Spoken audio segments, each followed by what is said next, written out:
बिस्मिल्लाहिर्रहमानिर्रहीम। अल्लाह तेरी इबादत करता हूँ और कामयाबी और इज्जत देने वाले खुदा तेरे से मदद मांगता हूँ। मेरे दीर के पाकिस्तानियों, इस शानदार इस्तकबाल का मैं आपका दिल से शुक्रिया अदा करता हूं। बहुत बहुत शुक्रिया। मुझे इस चीज का इल्म है कि आप 3 घंटे से खड़े हैं और जी सुबह से खड़े हैं और मैं अभी भी आपका जो शऊर और आपका जो जुनून उसको सलाम पेश करता हूं। अच्छा नौजवानों, आपने मेरी थोड़ी देर गौर से बात सुननी है, थोड़ी खामोशी से। देखें, आपको समझना है कि ये पाकिस्तान किसी बड़े मकसद की वजह से अल्लाह ने बनाया है। मैं ये चाहता हूं मेरे नौजवानों, आपको सबको समझना चाहिए कि अल्लाह ने हमारा मुल्क क्यों बनाया था। दुनिया में ये वाहिद मुल्क है जो इस्लाम के नाम पे बना था। कोई और मुल्क इस्लाम के नाम पे नहीं बना। और इस मुल्क का जब ये पाकिस्तान बन रहा था तो इसका नारा क्या था?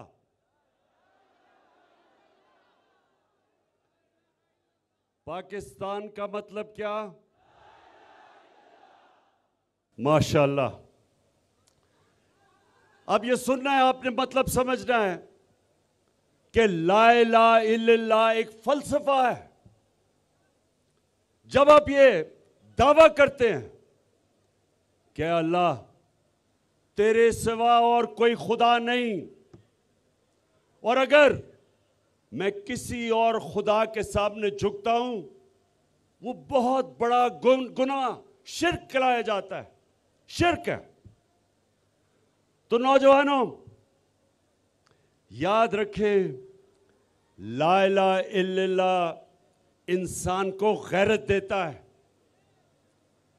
एक गरीब से गरीब इंसान भी होगा, जब वो किसी के सामने झुकेगा नहीं, लोग उसकी इज्जत करेंगे।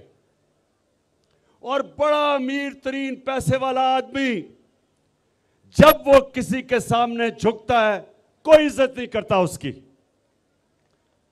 तो मेरे नौजवानों,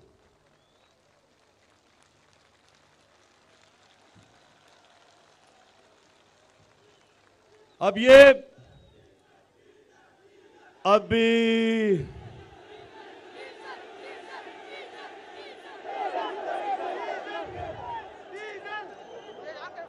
मेरी जनरल बाजवा से बात हो रही थी। उन्होंने कहा कि इमरान देखें, फजलुर रहमान को डीजल ना कहना।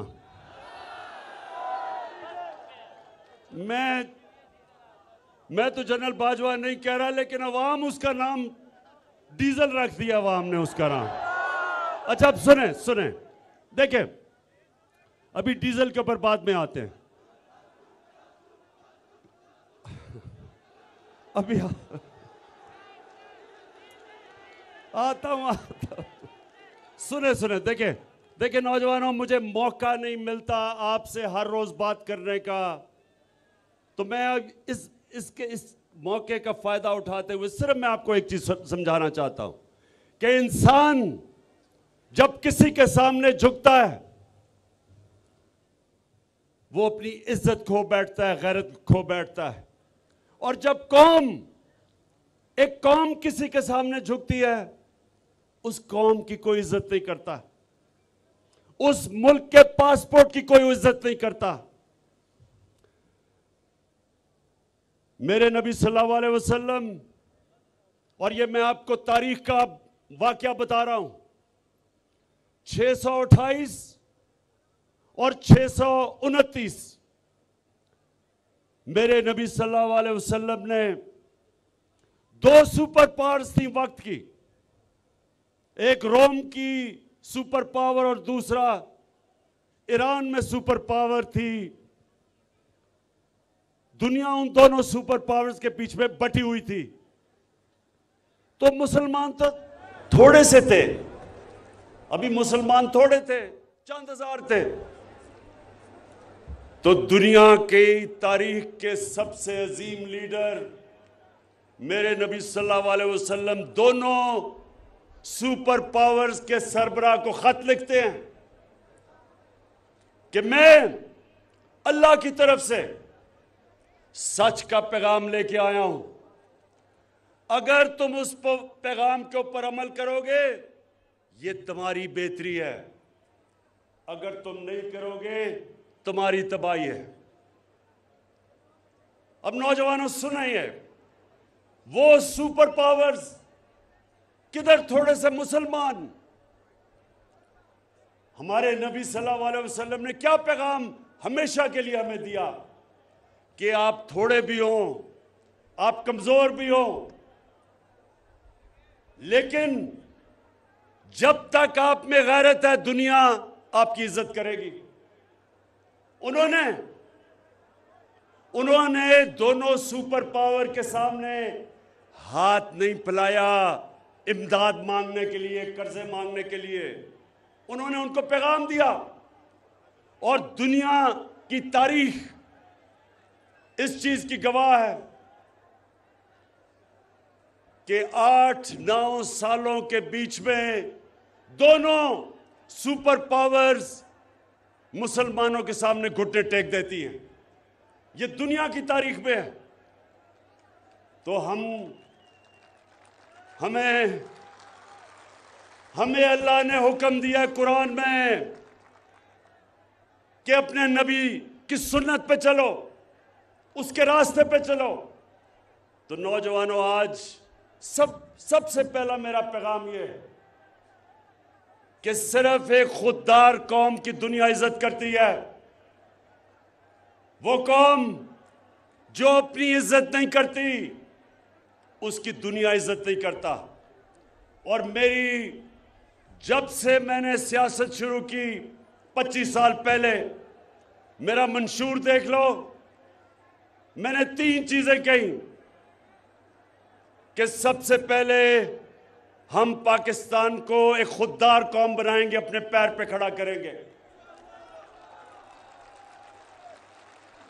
और कलमा ला इलाहा इल्लल्लाह के ऊपर अमल करेंगे कि सिवाय अल्लाह हम किसी के सामने सर नहीं झुकाएंगे। दूसरा,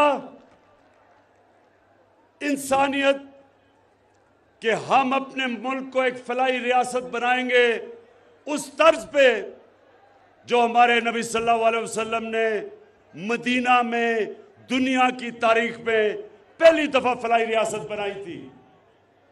और तीसरी चीज कि हम अपने मुल्क में अदल और इंसाफ का कानून लेके आएंगे, ताकतवर को कानून के नीचे लेके आएंगे। ये 3 चीजें मेरे मंशूर का हिस्सा था 25 साल पहले, और ये मंशूर हमने मदीना की रियासत से लिया था, जिधर हमारे नबी सल्लल्लाहु अलैहि वसल्लम ने इन 3 उसूलों के ऊपर मदीना की रियासत को खड़ा किया था। तो आज सबसे पहले मेरे ये जो 3 स्टूजेस हैं, ये जो 3 इकट्ठे हो गए हैं,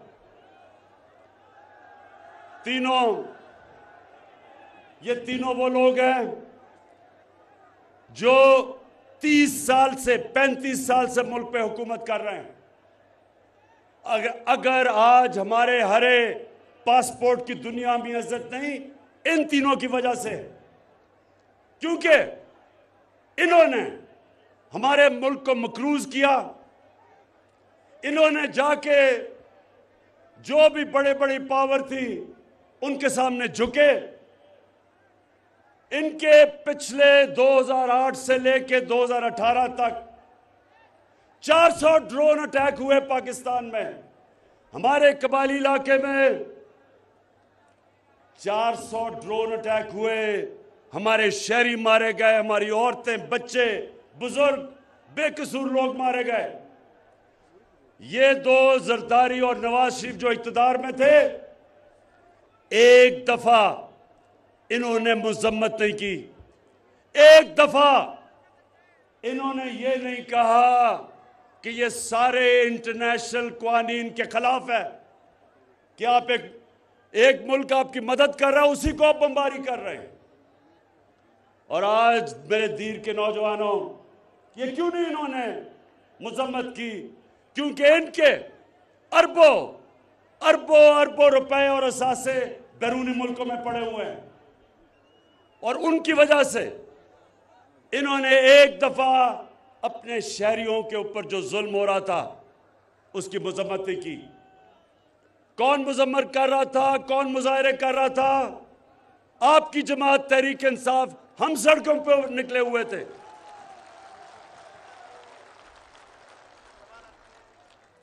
और अभी शाह महमूद कुरैशी ने बात की, हिंदुस्तान से मिसाइल आया। यही हिंदुस्तान जब नवाज शरीफ इख्तिदार में था तो नरेंद्र मोदी बार बार पाकिस्तान की फौज को दहशतगर्द कह रहा था, पाकिस्तान के आर्मी चीफ को दहशतगर्दों का सरबराह कह रहा था। एक दफा नवाज शरीफ ने नरेंद्र मोदी के खिलाफ बात नहीं की, बल्कि उसने अपने फॉरेन ऑफिस के स्पोक्समैन को कहा कि तुमने कोई स्टेटमेंट हिंदुस्तान के खिलाफ नहीं देनी। और ये क्यों था? क्योंकि जब इनका पैसा मुल्क से बाहर पड़ा हो, मेरे दीर के नौजवानों ये सुन लो, जिस जमात के भी सरबराह का पैसा मुल्क से बाहर पड़ा हो, वो कभी आज़ाद फॉरेन पॉलिसी नहीं कर सकता। यानी वो फॉरेन पॉलिसी कभी नहीं बनाएगा जिसमें वो अपने अवाम की हिफाजत करे, उनके हुकूक की हिफाजत करे।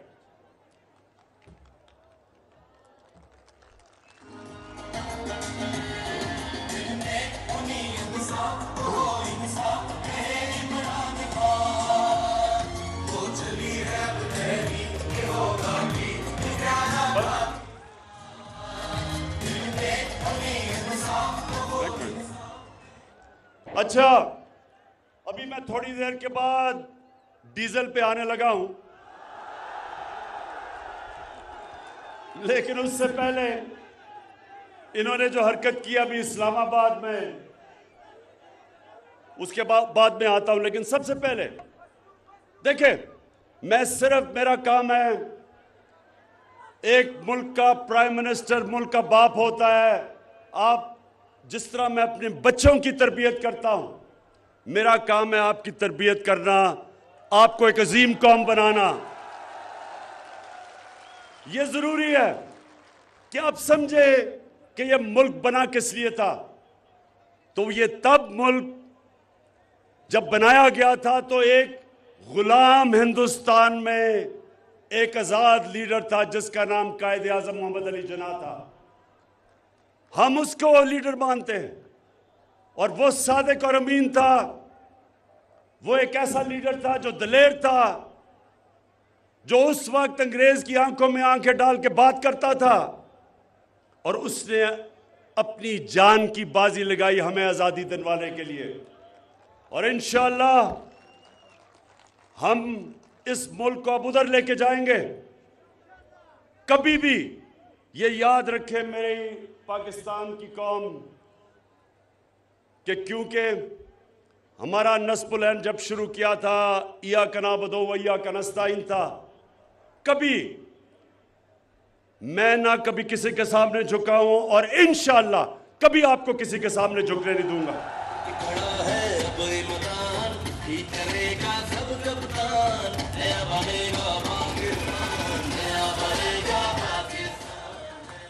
अब मैं एक बात अपनी फौज के ऊपर करना चाहता हूं। अभी डीजल ने एक प्रेस कॉन्फ्रेंस की और उसने ये कहा कि जब हम इक्तदार में आएंगे तो हम इदारे को ठीक करेंगे, मतलब कि हम फौज को ठीक करेंगे। मुझे यह बताओ कि आज अगर पाकिस्तान बचा हुआ है, उसकी असल वजह यह है कि हमारे पास एक मजबूत फौज है। आज आप नौजवानों मुसलमान दुनिया में देखें, मुसलमान दुनिया में कितना बड़ा अजाब आया हुआ है।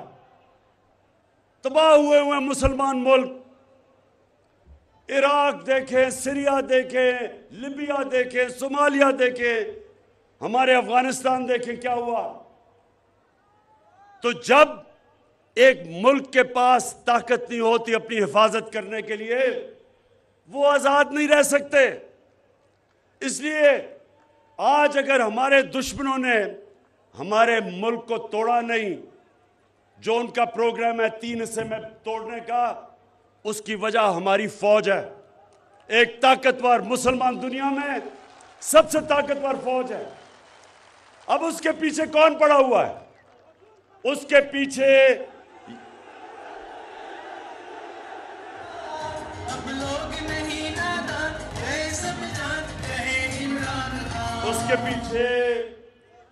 पहले तो ये जो डीजल ने कहा है कि हम इदारे को ठीक करेंगे। आप कैसे ठीक करेंगे? आपने तो जिस इदारे को हाथ लगाया है, आप तीनों ने, 3 स्टूजेस ने, आपने सारे इदारे तबाह कर दिए। आपने तो अदालतों के ऊपर अटैक किया, आपने तो जजेस को खरीदा, आपने तो डंडों से सुप्रीम कोर्ट के चीफ जस्टिस को भगाया, आपने तो टेलीफोन कॉल कर करके जजों से फैसले लिए, आपने तो मीडिया के ऊपर लिफाफा जर्नलिज्म शुरू की, रिश्वत दी, आपने तो ये जो बाहर बैठा हुआ है इस मुल्क का सबसे बुज़दिल झूठा आदमी, कहते हैं, मुझे ये भी कहते हैं कि जी उसको भगोड़ा ना कहो। इतना वो भगोड़ा भी है और वो झूठा भी है। पहले झूठ बोल के गया कि मुशर्रफ के मैंने कोई 10 साल का कॉन्ट्रैक्ट नहीं किया। अब झूठ बोल के गया है कि जी मेरी तो तबीयत बहुत बुरी है, मैं तो मरने लगा हूं, अगर मैं बरतानिया ना गया तो मैं मर जाऊंगा। तो तब गया तो उसने, सुने जरा, उसने छांगा मांगा की सियासत शुरू की, उसने सियासतदानों की कीमतें लगाई, उस आदमी ने ये लिफाफा सहाफत शुरू की, उस आदमी ने आर्मी चीफ को, आसिफ नवाज जंजुआ को BMW गाड़ी से रिश्वत देने की कोशिश की। तो वो आज फौज को ठीक करेंगे। वो आदमी है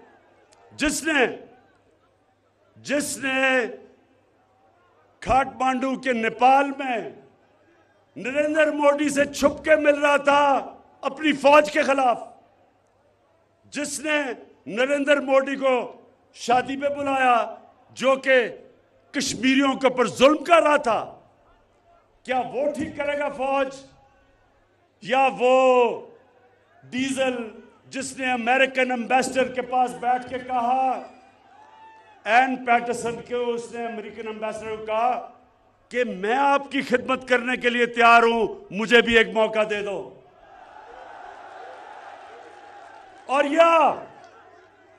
और या वो आसिफ जरदारी पाकिस्तानी फौज को ठीक करेगा।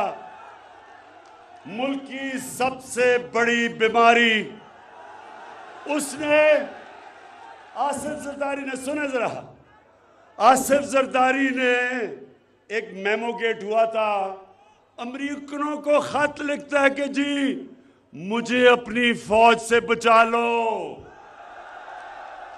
क्या वो फौज को ठीक करेगा? या वो छोटा शहबाज शरीफ। अब ये शहबाज शरीफ कहता कि इमरान खान ने बड़ा गलत किया कि वो यूरोपियन यूनियन को उसने उनकी मजम्मत की। शहबाज शरीफ, तुम ये जो टाई कमीज और सूट पहन के अंग्रेजी बोल के तुम समझते हो कि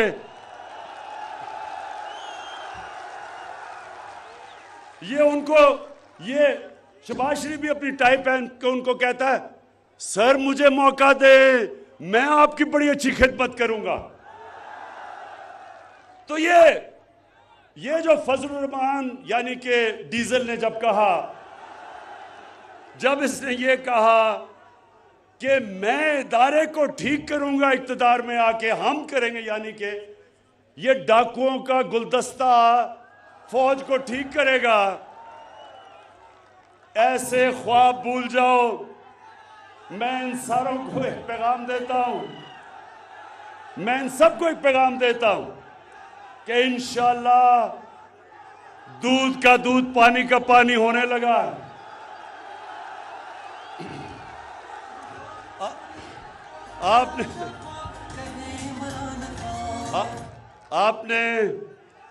आपने वो किया जो कप्तान अल्लाह से दुआ कर रहा था कि अल्लाह ये अज़्म इत्मीनान मेरे पे करें। मैं ये दुआ इसलिए कर रहा था क्योंकि हर थोड़ी देर के बाद जी धरना देने आ रहे हैं, गवर्नमेंट अगले महीने जा रही है, गवर्नमेंट उससे अगले महीने जा रही है। शुक्र है कि आपने अज़्म इत्मीनान करके एक ही दफा मुझे मौका दिया कि मैं एक गेंद से 3 विकेटें इंशाल्लाह गिराऊंगा। अच्छा,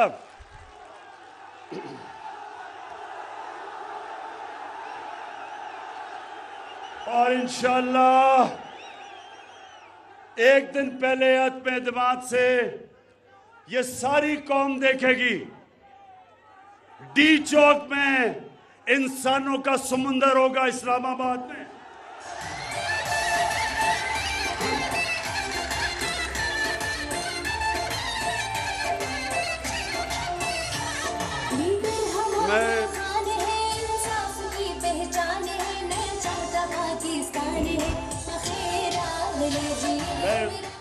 देखिए,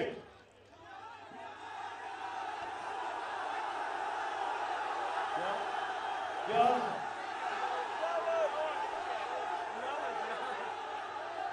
अच्छा, हाँ अच्छा, एक मिनट आपने वो सोशल मीडिया पे देखा है? एक मिनट सुन ले मैं क्या कहने लगा हूं। नवाज शरीफ बैठा हुआ है अमेरिका के सदर के साथ, हाथ में उसने पर्ची पकड़ी हुई है और उसकी कांपें टांग रही हैं। पर्ची पकड़ के वो घबराया हुआ बैठा है कि उसका आका नाराज ना हो जाए, कहीं नाराज हो गया तो उसका सारा पैसा इतनी मेहनत से जो चोरी किया हुआ है बार वो ना कहीं पकड़ा जाए। तो अब मैं वो बिलावल बच्चे की क्या बात करूं।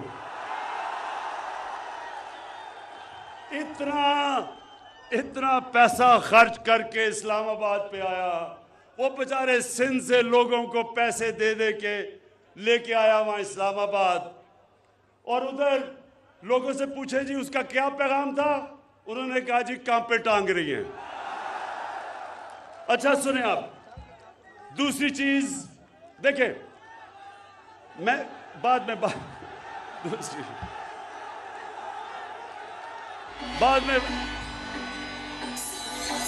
अच्छा, ये इंशाल्लाह ये जब तक बिलावल सियासत छोड़ेगा तो नए अल्फाज निकलाएंगे, जिस तरह कांपे टांग रही है, चीनी उग रहा है, और एक और वो क्या बारिश आटा है। तो इंशाल्लाह ये सारी चीजें, क्योंकि जब आप एक लीडर को जबरदस्ती बनाने की कोशिश करें, क्योंकि जनाब उसके नाना साहब लीडर थे तो उसको भी आपने बनाया, यही होता है, फिर कांपे टांगती हैं। अच्छा जी सुने जरा, दूसरी चीज बाद में दूसरी चीज नौजवानों, मेरी जो सबसे ज्यादा कोशिश है, पहले सुन ले बाद में आऊंगा, सबसे ज्यादा कोशिश है कि मदीना के रियासत के तर्ज पे पाकिस्तान को एक फलाई रियासत बनाऊं। और मुझे अल्लाह का करम है कि उस रास्ते पे हम निकल गए हैं। नौजवानों, अब आपके यहां से दीर से बड़े लोग बाहर काम करते हैं, उनसे कभी पूछे कि कोई दुनिया में इस वक्त मुल्क है जिधर हर खानदान के पास 10 लाख रुपए की हेल्थ इंश्योरेंस है, किसी भी अस्पताल में जाके अपना इलाज करवाएं। एक मुल्क बता दें। ये इंशाअल्लाह दुनिया के लिए पाकिस्तान एक मिसाल बनेगा। हमारे पास अभी वसाइल नहीं है, अभी पैसे नहीं है, अभी तो टैक्स इकट्ठा होना शुरू हुआ है, लेकिन अभी से हमने वो कदम उठाया है जो अमीर तरीन मुल्क भी नहीं कर सकते कि हर अपने खानदान को आप 10 लाख रुपए की हेल्थ इंश्योरेंस दें, किसी भी अस्पताल में जाके इलाज करवा सके। और ये हमारा सफर है उस तरफ, इस मुल्क को एक इंसानियत का निजाम लाके एक ऐसी फलाई रियासत बने जो सारी मुसलमान दुनिया हमारी मिसाल से सीखेगी। हमने नौजवानों, कामयाब पाकिस्तान में 20 लाख गरीब खानदानों के लिए 5 लाख रुपए का कर्जा सूद के बगैर, 20 लाख रुपया घर के लिए सूद के बगैर कर्जा, और एक जगह टेक्निकल एजुकेशन, और जो किसान वो अपनी जमीन पे पैसे लगाना चाहता है उसके लिए भी हमने 5 लाख सूद के बगैर कर्जा रखा है। उसके अलावा क्योंकि महंगाई है, आलमी महंगाई आई हुई है, महंगाई का दुनिया में समुंदर आया हुआ है। 40 साल के बाद अमेरिका जैसी जगह में सबसे ज्यादा महंगाई है। उस दौर में हमने 2 करोड़ खानदान को हमने देना शुरू किया है एहसास राशन, यानी जाके अपने करियाना स्टोर से आप 30% आपको रियायत मिलेगी आटा, चीनी और घी के ऊपर। 2 करोड़ खानदान को हम दे रहे हैं। और सबसे बड़ी बात, अगर आपके दीर से लोग दुबई हैं, याद रखें दुबई में, यूएई में जमीन से तेल निकलता है उनके, लेकिन क्योंकि हमने अपने लोगों को बचाया, जो कि दुनिया में इस वक्त तेल सबसे महंगा हुआ है, आज पाकिस्तान में दुबई से सस्ता तेल बिक रहा है, डीजल और पेट्रोल। फजल रहमान और पेट्रोल दुबई से सस्ता है।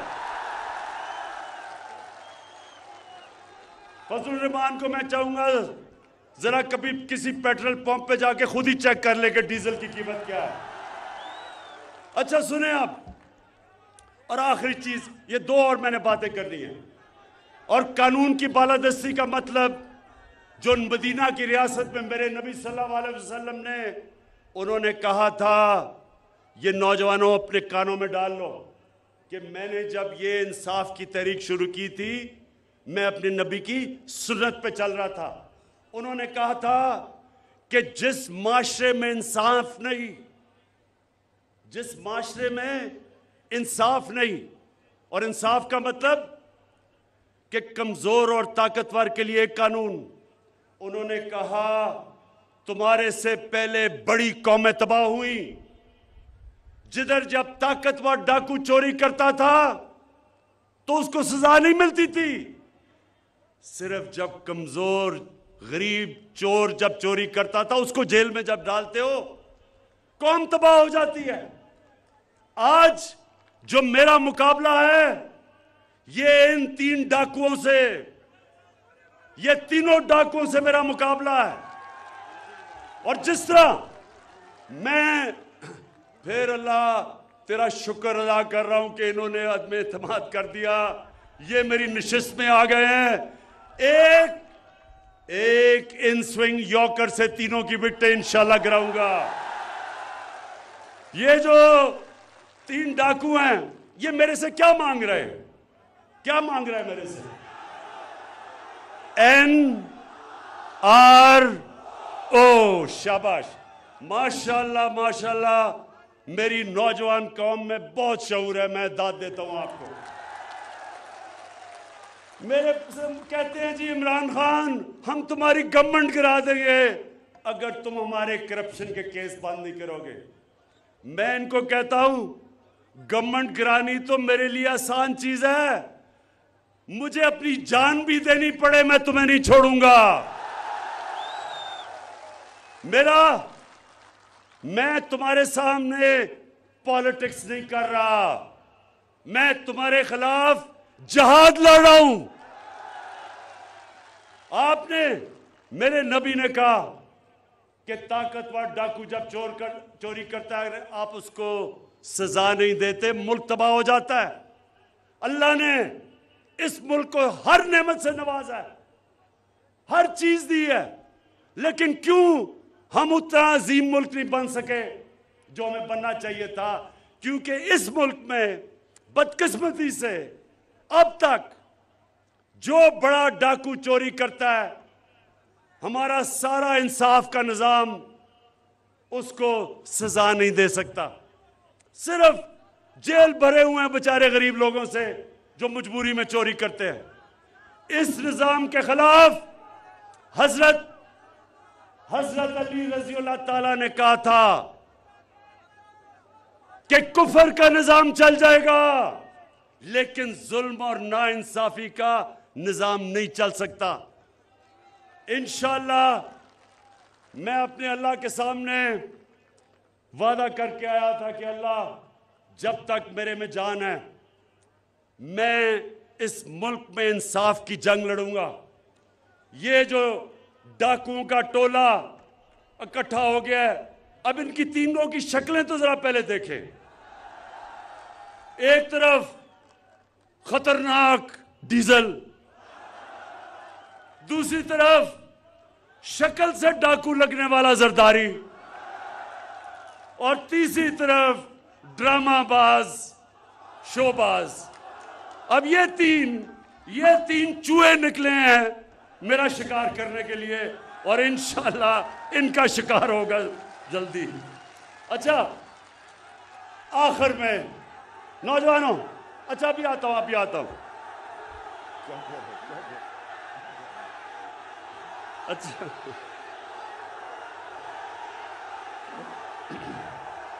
सुने अब 3 चीजें मेरे नबी सल्लल्लाहु अलैहि वसल्लम ने मदीना की रियासत में 3 उसूल बनाए थे: खुददारी, इंसानियत और इंसाफ। ये 3 उसूलों के ऊपर मदीना की रियासत खड़ी हुई थी। मुझे एहसास हुआ जब मैं हुकूमत में आया, मुझे एहसास हुआ कि हमारे लोगों को समझ ही नहीं है कि सीरत नबी क्या थी। हमारे बच्चों को सही माने में समझ ही नहीं है नबी सल्लल्लाहु अलैहि वसल्लम की सुन्नत क्या थी। इसलिए मैंने रहमतुल लिल आलमीन अथॉरिटी बनाई है।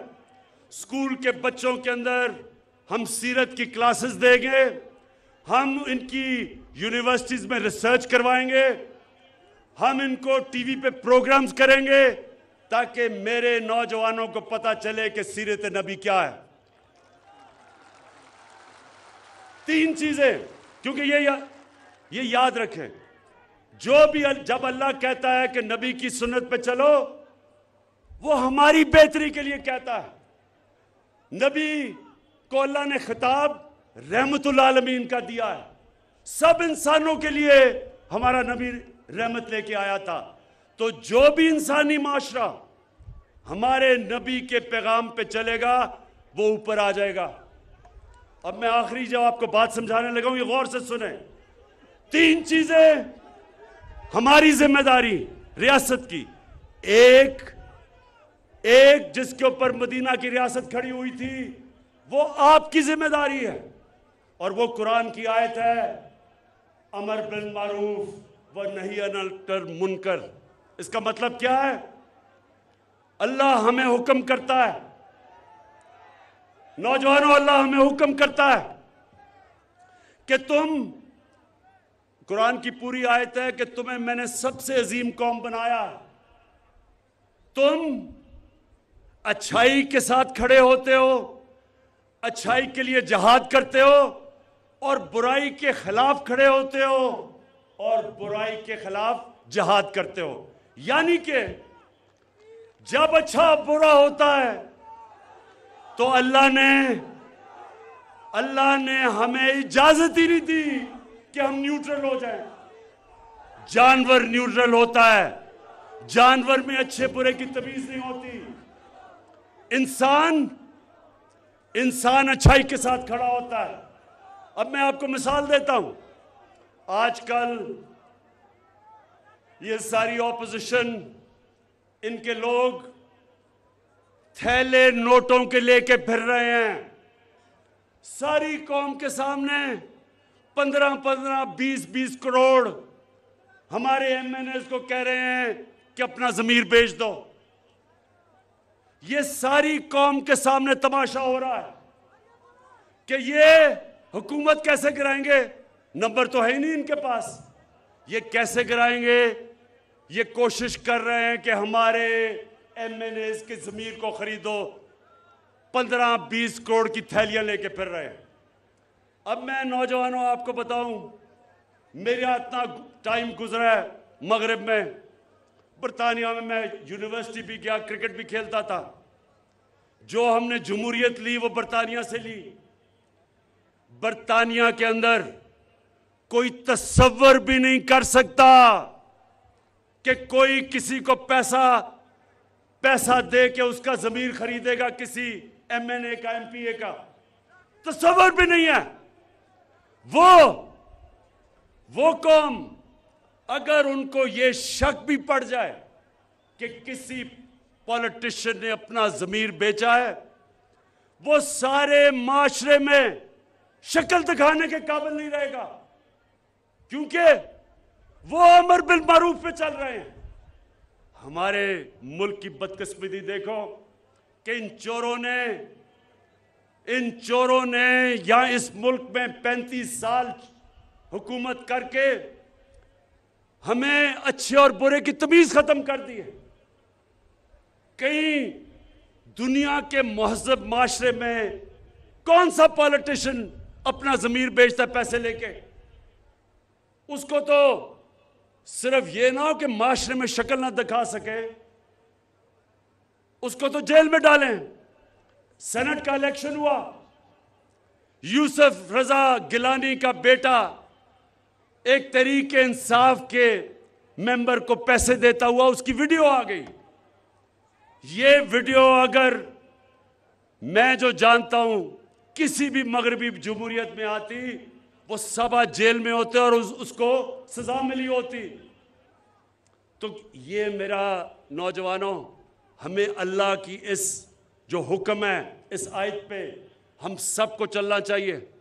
मैं जो डीग चौक पे लोग बुला रहा हूं एक दिन पहले अदम एतमाद से, मैं अपनी कौम को सिर्फ इसलिए बुला रहा हूं कि इनको बताने के लिए, ये जो डाकू 3 इकट्ठे हुए, 3 स्टूजेस, इनको ये बताने के लिए कि हमारी कौम जिंदा है, हमारी कौम अमर बिल मारूफ पे खड़ी है। हम अच्छाई को अच्छाई समझते हैं और बदी को हम सब ने मिलके खत्म करना है इस माशरे से। नौजवानों, मैं आपको एक और मिसाल देता हूं। करप्शन में अब जो शहबाज शरीफ है, इसके चपरासी के बैंक अकाउंट में 4.25 अरब रुपया निकला है। 4.25 अरब रुपया का मतलब 375 करोड़ रुपया इसके चपरासी के, मकसूद चपरासी के अकाउंट में निकला है। 16 अरब रुपया, 1600 करोड़ रुपया इसके नौकरों के अकाउंट में निकला है। ये अगर किसी भी मगरब मुमालिक में इस तरह होता, इसलिए वो मुल्क हमारे से आगे हैं, वो ज्यादा अल्लाह का हुक्म फॉलो कर रहे हैं। वहां किसी की, उस सियासतदान की जुर्रत ना होती, किसी पब्लिक में जाता, अब तक जेल की सजा हो चुकी होती। यहां जनाब वो अपनी नेल्सन मंडेला की शक्ल बना के तकरीरें कर रहा है, असेंबली में जाके एक एक। अच्छा, जब नैब की अदालत में जाना होता है तो कमर में दर्द हो जाती है, जब असेंबली में तकरीर शुरू करता है खत्म ही नहीं करता, कमर ठीक होती है वहां। जब अदालत में जाना होता है लंबी लंबी डेट्स लेता है। तो नौजवानों मेरी बात सुन लें, कभी भी अल्लाह की बरकत उस माशरे में नहीं आएगी जिधर जुल्म हो, कभी अल्लाह की बरकत उस माशरे में नहीं आएगी जब तक जो उसने हुक्म दिया कौम को कि आप अच्छाई के साथ खड़े हो। जब आप देख रहे हैं माशरे में बुराई ऊपर आ रही है, आप सबके ऊपर अल्लाह फर्ज कर देता है कि उसके खिलाफ जहाद लड़ो।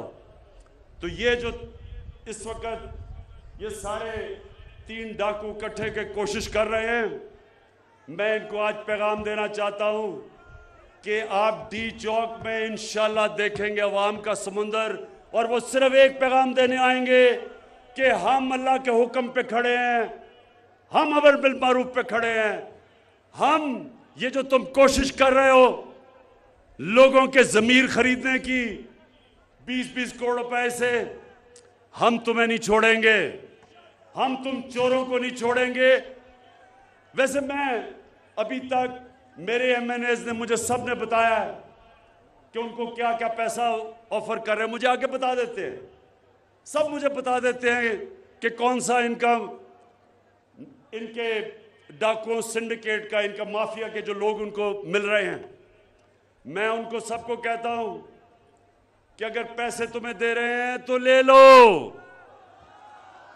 पैसे दे रहे हैं रख लो, 20 करोड़ रुपया अगर दे रहे हैं रख लो। कोई यतीम खाना खोल देना, कोई लंगर खाना खोल देना, कोई गरीबों की मदद कर देना, कोई स्कूल खोल देना, क्योंकि ये हराम का पैसा है, ले लो इनसे।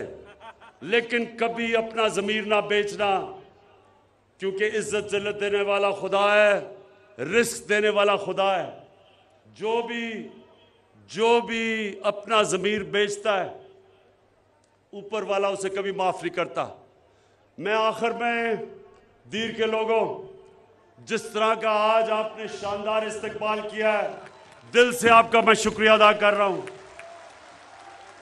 जो आपने शऊर दिया है, मैं आपको आज खराज तहसीन पेश करता हूं, जिस तरह का आप में शऊर है। और इंशाअल्लाह ये जब अब आप सब देखेंगे कि ये जो मैच होगा पार्लियामेंट के अंदर अदम इत्तेमाद का, आप देखेंगे कि वो मैच जब आपका कप्तान जीतेगा तो तब मैं इन डाकुओं से क्या करता हूं। पाकिस्तान जिंदाबाद।